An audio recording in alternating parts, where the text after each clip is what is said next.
দেখি শুনশান রাতে চলে আসা চিন্তা হাঁটাতে। এইমাত্র ভাইরাল হয়েছে তাণ্ডব সিনেমার শাকিব খান ও সাবিনা নূরের রোমান্টিক গানের শুটিং এর দৃশ্য।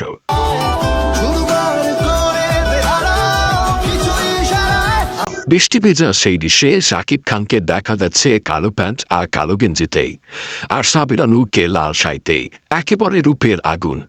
সত্যি বলতে সাবিলার রোমাঞ্চ এমন মনোমুগ্ধকর ভাবে পর্দায় দেখা যায়নি আগে কখনোই। লাল শাড়ি আর ভেজা চুলে সাবিনা নূরের রূপ যেন ঝড় তুলেছে সোশ্যাল মিডিয়ায়। শাকিব খান ও সাবিনা নূরের এই রোমান্টিক রেইন সিনটি ধারণ করা হয়েছে রাজশাহীর বিশেষ একটি লোকেশনে। ভিডিওটিতে দেখা যাচ্ছে সাবিলা ও শাকিব দুজনেই পুরোপুরি চরিত্রে মিশে গিয়ে দিচ্ছেন একের পর এক রোমান্টিক এক্সপ্রেশন। এই গানে কেবল গান না, রোমাঞ্চের এক নতুন রূপ ধরা দিয়েছে।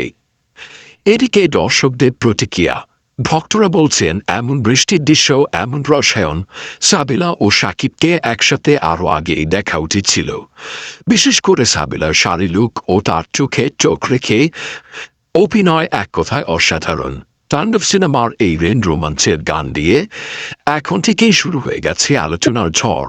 দর্শকদের চোখ এখন টিকেই আছে এই গানটি কবে আসবে অনলাইনে, কারণ এত মিষ্টি এত পরিপাটি রোমান্স অনেকদিন পর দেখা গেল বাংলা সিনেমায়। সো ভিউয়ার্স, তাণ্ডব সিনেমাটি নিয়ে আপনারা কতটুকু এক্সাইটেড জানাতে পারেন ভিডিও নিচে কমেন্ট বক্সে।